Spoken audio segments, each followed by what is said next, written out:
Are the Minnesota Timberwolves a threat to Oklahoma City? What are some concerns about this Thunder team as the playoffs draw near? And we're going to preview the week ahead for OKC.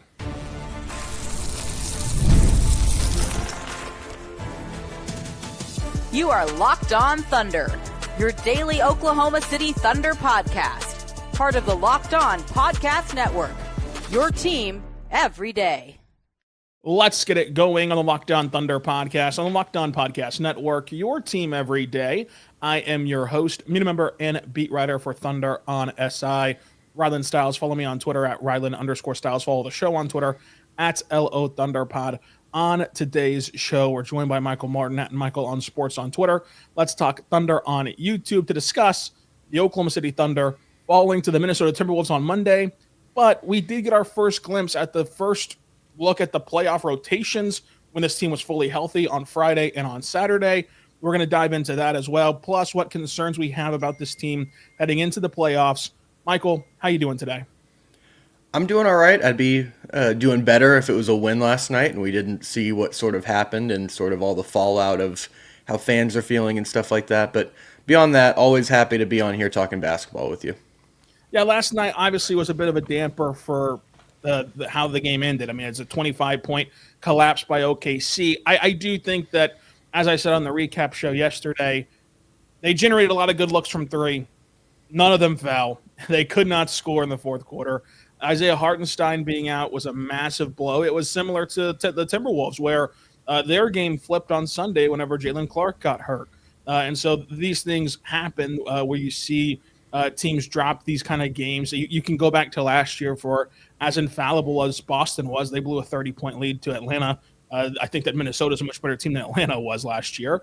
So it's just all going to get a ton of negative reaction whenever you blow a big lead like that. But I think that there was some context that you can apply to this game that pushes you more so to the middle of either extreme. It wasn't all good. It wasn't all bad. There were some things that the Thunder desperately need to clean up. Most notably, in that game specifically, was their defensive intensity. But, I agree with the players and Mark that they let go of the rope defensively. While that's true for Monday, it's not a big concern for me, Michael, because this team has a body of work that shows you their historic defense. And yes, they had an off night. They've had very few off nights defensively. And I wouldn't expect that to become a trend, and I think that that's what really lost the Thunder the game. Yeah, between these last two losses to the Wolves, I think both you can just point at a couple things of going, that's not repeatable for the Wolves if you're talking about strategy, which is Shai going like 6 for 21 in the first game right before the All-Star break, and then this last one, no Chet, no Hartenstein, and then just the Thunder just absolutely going ice cold from 3 in the fourth quarter and overtime, where I think they missed their last like 13 straight.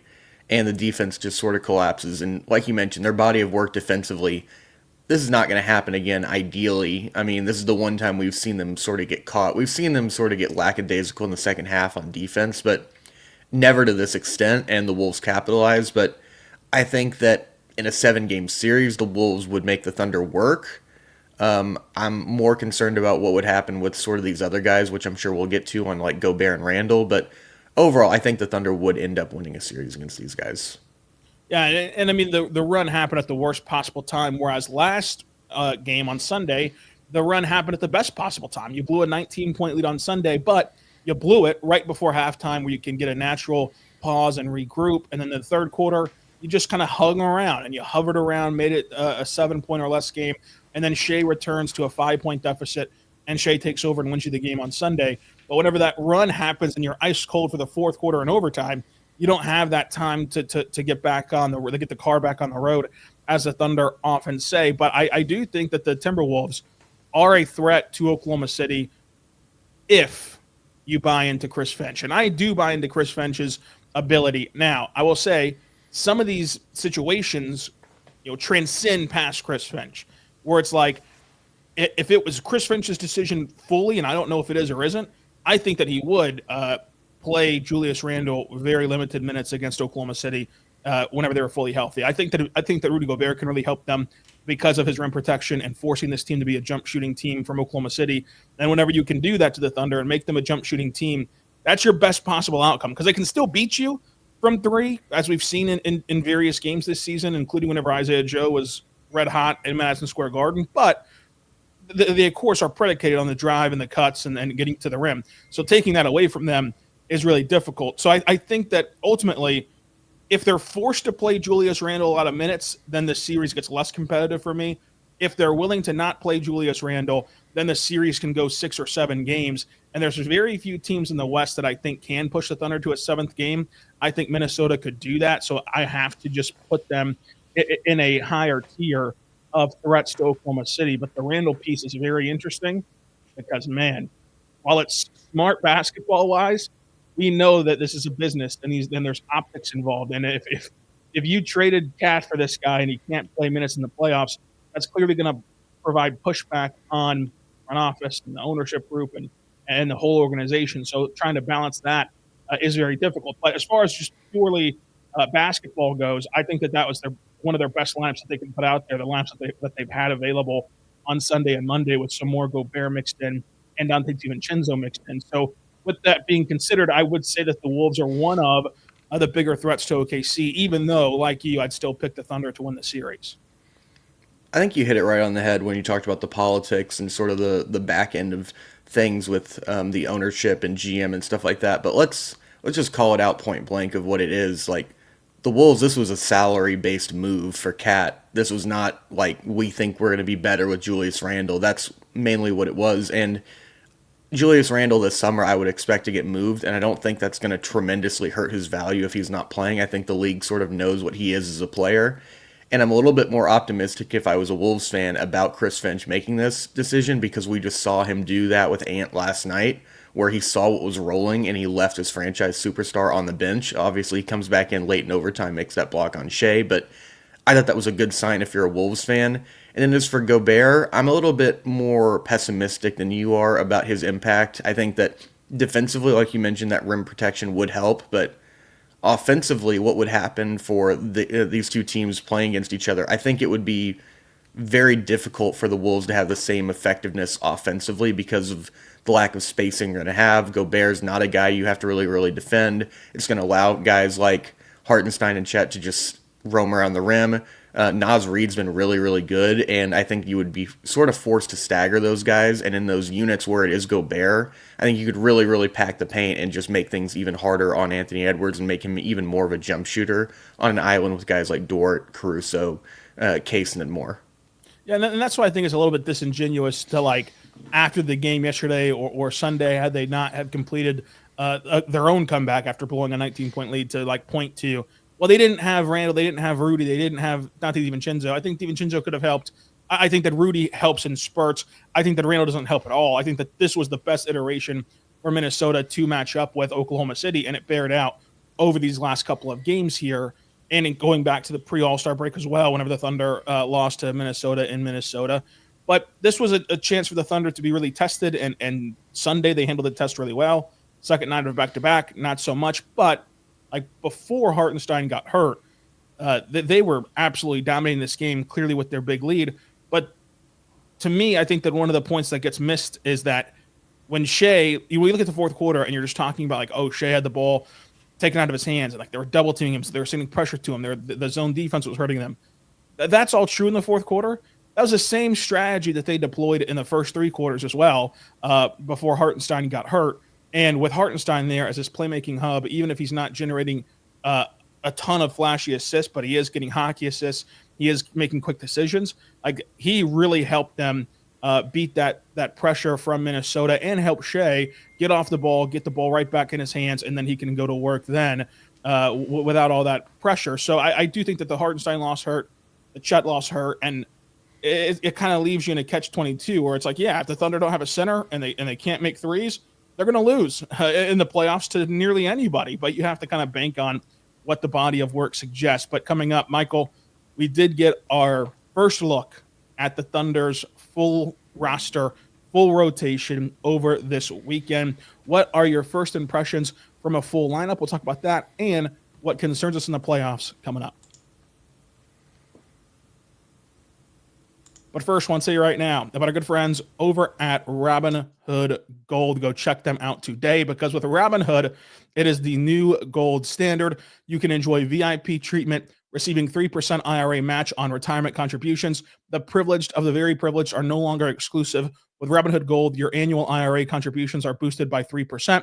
Plus, you also get 4% APY on your cash and non-retirement accounts. That's over 8 times the national average. The perks of the high net worth are now available for any net worth. The new gold standard is here with Robinhood Gold. To receive your 3% boost on your annual IRA contributions, sign up at robinhood.com/gold. Investing involves risks, rates subject to change, 3% match required. Robinhood Gold at $5 per month for 1 year from the first match. Must keep funds in an IRA account for 5 years. Go to robinhood.com/boost. Over 8 times the national average savings account interest rate claim is based on data from the FDIC as of November 18th, 2024. Robinhood Financial LLC, member SIPC. Gold membership is offered by Robinhood Gold LLC. We're back on the Locked On Thunder podcast, on the Locked On Podcast Network, your teams every day. Here with Michael Martin at Michael on Sports. Let's Talk Thunder on YouTube. Michael, we did see this Thunder team play at full strength for the first time all season, only missing AJ Mitchell on Friday and Saturday. What was your initial reaction to the rotations and how everything flowed and what this team looked like? I liked it. I think we're still in the infant stage of this double big lineup, and I think that we're going to see more staggering as time goes on, but I'm interested to see how Mark sort of works with that. I like the rotations. I like the guys that were playing. I like the even small Kenrich minutes that we got, just 3 there. But this team is incredibly deep, and to see them sort of at full strength minus AJ, I thought was incredible. And you really saw the versatility and just how well this roster sort of just complements each other. They got out to a big lead and then sort of blew it, like you mentioned, 19-point lead. But they were able to sort of right the ship and course correct. But overall, I was very, very impressed for a team that's still sort of trying to find its rhythm and trying to find its feet together as a 5-man unit with Chet, Hartenstein, Shai, Dub, Dort, and all those guys. And I love the shots that the Thunder generated whenever they were fully healthy. The defense really stood out just because what was the biggest takeaway for me was how uncomfortable that they can make matchups by starting double big, then going single big, then going small, even closing small in Minnesota on Sunday. Like, all those factors played a big part of heightening what's already been a historic defense for Oklahoma City. And then offensively, they generated really good looks. But you saw whenever they're at full strength that their gamble on, hey, we can find somebody who's on that night and flip through this roster and find the pieces who are hitting shots, who are scoring the ball and helping this offense gel. Like, they have that luxury. And as you see, even a couple of these pieces come out of that lineup and come out of that rotation, it really shifts things for the Thunder. So they do need to be at full strength to fully bank on that strategy of, like, somebody's going to be hot, somebody's going to be able to score, somebody's going to be able to keep the offense in rhythm, even if it's different players every single night. So we'll see if they can remain healthy for the season and remain healthy for the playoff run. But it was very interesting to get our first glimpses at what this team looks like whenever they are at full strength. But now we can talk about some concerns. Let's play a game of big concern, little concern, no concern. I'm going to throw out 4 topics. We're each going to label those topics as either a big concern, little concern, no concern. You could put all 4 in the same pile. You can put 4 in different piles, however you want to do this, just each of them individually. Number 1, Jalen Williams as the second scoring option. Big concern, little concern, no concern. I'd say it's a big concern for this season. I'll get to a later point on that, but for this season in particular, I am concerned because Dub, I think, self-admittedly would say he's not a natural scorer, and he's still working on that. And I think that what you're going to see in the playoffs is what we saw against the Mavericks in the playoffs last year, what we've seen from the Wolves and other teams, which is teams just try to take the ball out of Shai's hands and saying, you other guys beat us, and betting on that not happening. And Dub, I think, is a tremendous player, and that's why I'm saying this year in particular, because he's still only in year 3. I don't know how many Thunder fans are old enough to remember when Shai was in year 2 for the Thunder, or year 2 in his career, year 1 for the Thunder in the playoffs in the bubble, and he looked super hesitant, looked a little bit nervous, looked a little bit shy in some of those bigger moments. and we've seen the player he's sort of evolved into. So I think Dub could be that guy in a few years. But for now, as we stand for him in year 3, I do have some concerns about what that's going to sort of look like, because we've seen some flashes of him of like being hyper aggressive and being that guy the Thunder need to be. But we've also seen those times where he sort of just floats around a little bit too much. So I'd put it on the bigger concern side. If we're just talking about these concerns, which you've done a great job of sort of laying this out, where these are all sort of the bigger topics. So I think we're going to be sort of on the overly concerned side, probably.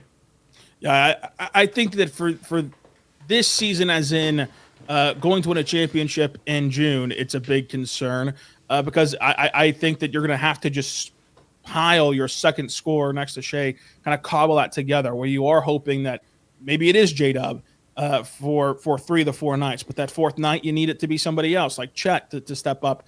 It's just too inconsistent from J-Dub right now as a second scorer, which is not a bad thing, which is why long term I'd say it's a little concern, just because we've seen kind of both ways. We've seen both sides of the coin of whenever he is ultra aggressive and he is a really good scorer. We've also seen games like last night where in the 4th quarter and overtime he frankly disappeared, and he disappeared in the playoff series last year against Dallas trying to score the basketball. So long term it's a slight concern. However, I still think that long term he has a lot of runway to evolve and become the player that you want him to do. And this is why, this being a big concern for this season, is why I've really struggled with the idea that like it's now or never for the Thunder, or that it's championship or bust, or that anything short of winning a championship or winning the West would be a failure. Because for that to be the case, you're asking J-Dub or Chet or whoever you want to see as the second option become a true second scorer next to Shai in their second ever playoff run. Like it could happen. I'm not saying it's not going to happen, but I'm also not going to tell you and guarantee you it will happen. And so if that doesn't happen, then it could be tough for the Thunder. Now, I will say, where they can skirt around this, where this can be a big concern and the Thunder still win the West or even win the NBA Finals, would be you're going to play Shai 42 minutes in the playoffs. And so I think that the Thunder are way more equipped to float this year than last year. Like last year in that Dallas series, when Chet was off the floor, they cratered, and I don't think that that's going to happen this year. And so, like, if you don't have that massive downspin whenever Chet's off the floor, then a series that you lost in 6 games with a 0-point differential likely shifts. And whenever you don't have the offense go as stale as it did when Shai was off the floor, the series shifts. And so you're just kind of hoping that they can do enough where it's not going to be perfect, it's not going to look awesome at times, but can they do enough? And I think that they have a lot of other pluses compared to this minus that can let them do enough to get a win. But we're in agreement on that one. Number 2, big concern, little concern, no concern. The 3-point volatility, the 3-point percentage variant, however you want to describe it, in a game like yesterday where they just go ice cold, how concerning is their 3-point shooting? I'd say big, because the Thunder have some nice 3-point shooters, but when things get tight, I'm a little bit concerned. And I sort of looked at this question from the point of view of 3-point variance from both sides, and we saw PJ Washington go crazy and just sort of whip the variance into shape. So 3-point variance in any playoff run, I think, is a major thing. Like we've seen playoff series, playoff runs get totally flipped like that, like PJ Washington, Caleb Martin a few years ago when the Heat went on to go to the finals the second time and play against the Nuggets. Like, you see guys get hot or cold at the right time, and it can mean everything.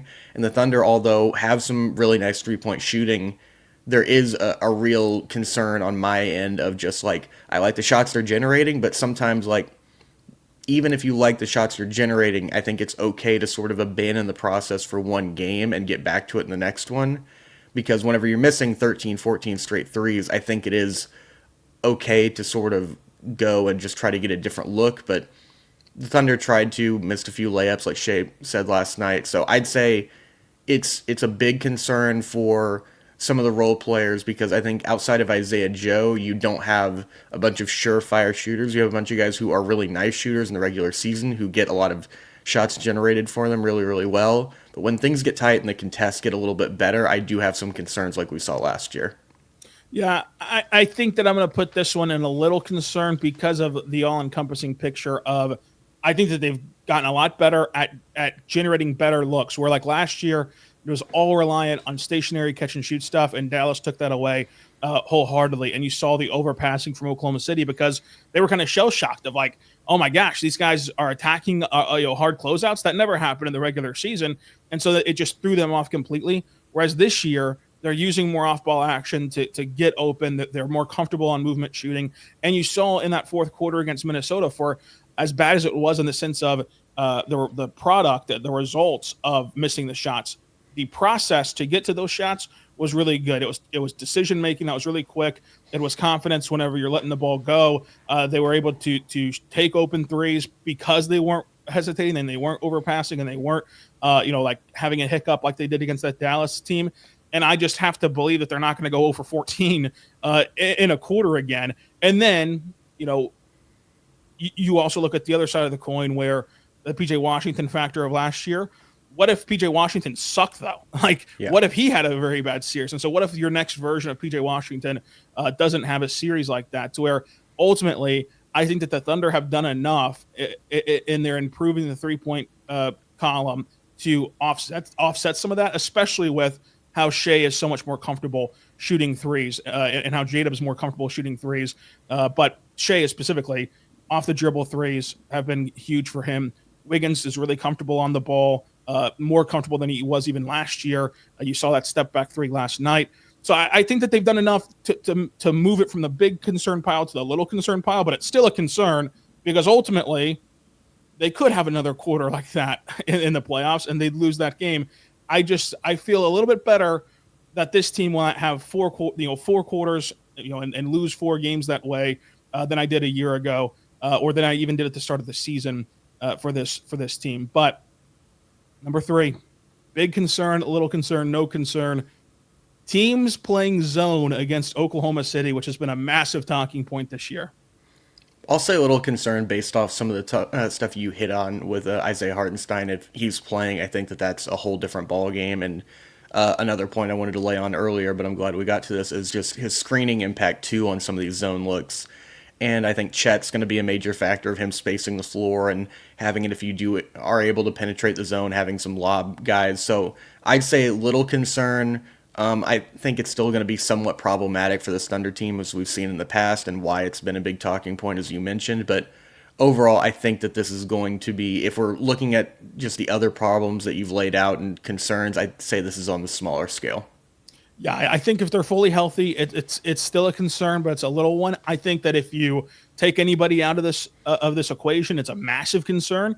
But you've seen them figure things out in this second half of the year against zone, where it was really, really bad at the beginning of the season, and now they're attacking it really well. I thought that they attacked it really well last night. The fact of the matter was that they obliterated that zone defense in Utah, and they obliterated that zone defense last night up until Hartenstein went out, because of all he does to help you bust up a zone. But it's going to come down to, can you actually get those guys to play for that 3-month stretch in the playoffs? I'm going to gamble on the fact that you can and put it in a little concern, but it's still not a no concern. But my first no concern might be this fourth topic, but I want to hear your thoughts on it first. Big concern, little concern, no concern. Taking Shai out of games with pressure, as in, double team or blitzing off the pick and roll, just getting the ball out of Shai's hands. Maybe you can disqualify and make me choose here, but I almost want to say a medium concern, not big or little, just medium, because I think that we've seen Shai, like you mentioned, the first 3 quarters, that was not anything different. I think it gets amplified in the fourth as sort of those double teams, but I think that was a major factor in some of the things that went wrong in the Mavericks series. Like you mentioned, the 3-point variance of getting some more guys off movement, doing some other things. But I think a major part of that series was the Mavs' ability to just take Shai out of the game at times as a decision maker and just go, we're going to put a lot of pressure on Dub. We're going to take the ball out of Shai's hands. And also on these hard closeouts, we're going to make these guys like Wiggins, Dort, Caruso, or no, Giddey at that time, Case, and others. You're going to have to attack this closeout on a 3, and we're going to make you make decisions because we're going to close off the rim so you can't go straight there. So you're going to have to take a floater or kick it out. So I think those things still are there, although they've improved a little bit. Guys like Kaysen's gotten better. Lou Dort's steadily improved, although still a few concerns. Caruso's a better player at that than Giddey was because he's a real three-point shooting threat. but I'd say it's a medium concern between the two. I don't want to say little, I don't want to say big, but it's definitely something that I still haven't gotten out of the back of my mind from that Dallas series. Yeah, so I think that it's a no concern for me. And you look at that Dallas series, and he did average 32 points, 8 boards, 7 assists. I thought that he did really well at handling the pressure of that. I thought that he did really well of handling the pressure of the double teams and stuff last night. And I do think back to last night of, you can make the argument that even in the face of those double teams and even in the face of, being doubled at half court, that he should have been a little bit more assertive. I think back to what he said earlier this year of he didn't feel like he prepared his teammates really well for the playoffs in the regular season at all last year. And this year he's making a more conscious effort to get his teammates ready for the playoffs. And I wonder how much of those questions of should he have been more aggressive stems from, hey, this is an opportunity to set our guys up. We have an 8-game, 9-game cushion on the 1 seed. Like, let's see what they can do. And ultimately they came up short last night. But I just think that Shai in that Dallas series was spectacular with defenders draped all over him. And that stat line that we just read off about what he did in the Dallas series, scoring 32 points per game, that is not an indictment on PJ and Derrick Jones Jr. and the Dallas defenders, because they were stellar. It's just that Shai is Shai. And that's with really good back-end help as well that Dallas could anchor their defense with. And there's growing to be fewer teams who can follow that model that Dallas has with their front court against Shai. But Shai still was awesome. Shai was awesome in this game, facing the pressure up until the fourth quarter whenever he didn't have Hartenstein. And it's like, yeah, if he doesn't have Hartenstein to help him out, create space, he doesn't have the gravity of Chet, then yeah, this team is completely different. And there's a much longer list of concerns from the top of the roster to the bottom of the roster without those two guys. But that was always going to be the case. This team's not designed to win playoff series without Chet and Hartenstein. So if they end up not having those two guys, then they go from the favorites in the West to a possible first-round exit. But you have to look at this from a standpoint to me of having at least those two guys who really help Shai handle this pressure. And he did it so well last year in the playoffs, even as everybody knew, especially as that series progressed, that it was all Shai and that those other guys just did not have it. The lights were too bright, as we like to say nowadays, for the other role players on the Thunder. And he still rose to the occasion as a scorer, even in that game 6 that they lost. So I just feel really confident about Shai, even though that's being put under the microscope today because of what that fourth quarter looked like on Monday. Yeah, let me rephrase it in this way of Shai was awesome, and I think he outplayed Luka in that series. I'll say that. I think that there were some massive things with him in this last game. My concerns more with them doubling the ball out of his hands is for short stints late in games, you're a Chiefs fan. Whenever teams drop 8 against Mahomes, and it's like you're sort of just forced to run. They're not doing it all game because you can't give those guys a steady diet of that because they'll kill you on it. But for Shai, whenever it's last 2-3 minutes and teams just sell out completely, that's when I get sort of concerned about some of those double teams. I think for 90% of the game, they're fine. But whenever teams absolutely sell out and just go all or nothing, not you, that's whenever I have a few more concerns about the doubling out of his hands. But like you mentioned, I mean, the Mavericks threw the kitchen sink at him and he was sort of getting to his spots and doing whatever. But I think in some of those moments, whenever the possessions really, really wind down and each sort of possession when you're going back and forth really, really matters, I think that teams can sort of do that, and it's going to make it a little bit more volatile and dangerous for the Thunder. Well, let us know down below what your big concern, little concern, no concerns are from this list, and what you're just concerned about in general about this Thunder team as the playoffs draw near. Almost there, and what an exciting playoff run it will be in one way or the other. We'll talk about what this week holds coming up. But first, I want to say it right now about our good friends over at DoorDash. Go check out DoorDash today because NBA fans, get ready. As they swish, you save. Thanks to Dash Pass, every time a player drops 50 or more points in a game, you score with a huge deal the next day. It's simple. When any player scores 50 or more points during a 24-25 NBA regular season game, Dash Pass members get 50% off and order up to $10 off the next day from noon to midnight. So whether you're the next night wanting a game day feast to watch the new wave of games, or you just stayed up too late watching that 50-point game and forgot to pack your lunch, and you need lunch on the go with a quick delivery for lunch the next day with Dash Pass, you can get your favorite meals with $0 delivery fees, reduced service fees, plus now save even more with this exclusive NBA deal that you can get by signing up for Dash Pass and being ready to save, because when any player scores 50 or more points in a game, Dash Pass members get 50% off in order the next day, up to $10 off just by using promo code NBA50 from noon to midnight after a 50-point game on eligible orders at participating locations. Must be an active Dash Pass account. Terms and conditions apply. Visit DoorDash to get started. We're back on the Locked On Thunder podcast, on the Locked On Podcast Network, your teams every day. Michael, we're here again to recap a week and to preview a week and everything in between.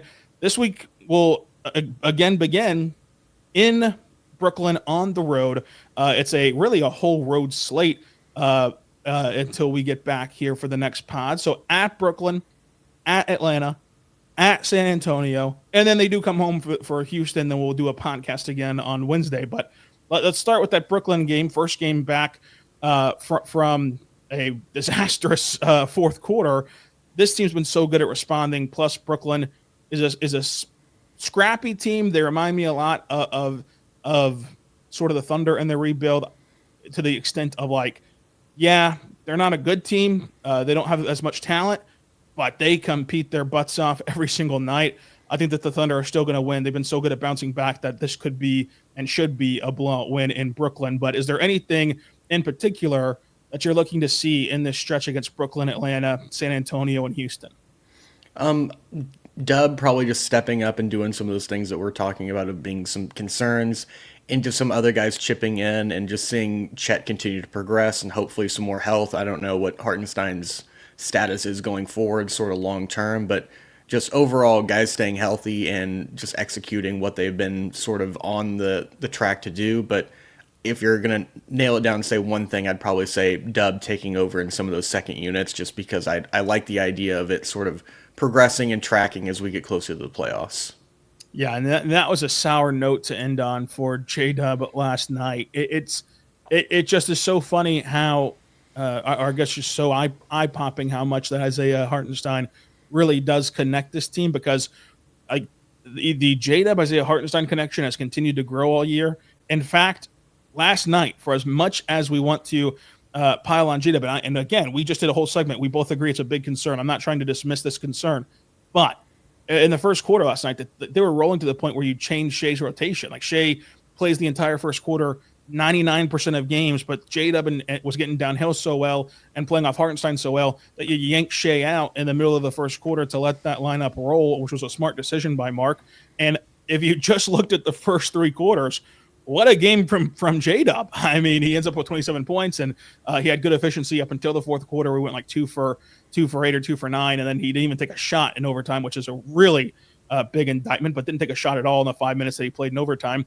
I just think that's why you have a concern about J-Dub as number 2 option, because you need the conditions to be right for him to be your number 2 scorer, and other number 2 scorers around the NBA or other 2 scorers that you will go up against can make things happen on their own right now, presently, better than second year J-Dub can, in the sense of a second year playoff light on J-Dub than he can at this very moment. But yeah, that's going to be a big thing to watch for. Hartenstein wearing a mask will be huge on his facial contusion. Of course, the double big stuff. I asked Mark about it pregame. Look, I don't think that they're going to do double bigs as their primary look in the playoffs. Whether they start or don't start, I don't think this will be their primary bulk of the minute look. But you still are playing behind the 8 ball, because these guys were missing each other with their injuries to the point where you have to play them a ton down the stretch of this season to get all the information that you can get. So getting that information, and then also just seeing how they, or when or if they ever shift that and say, okay, we don't have as much information as we'd like, because if we would have played a whole 82-game season, we would have had more, clearly. But we think we know what this is.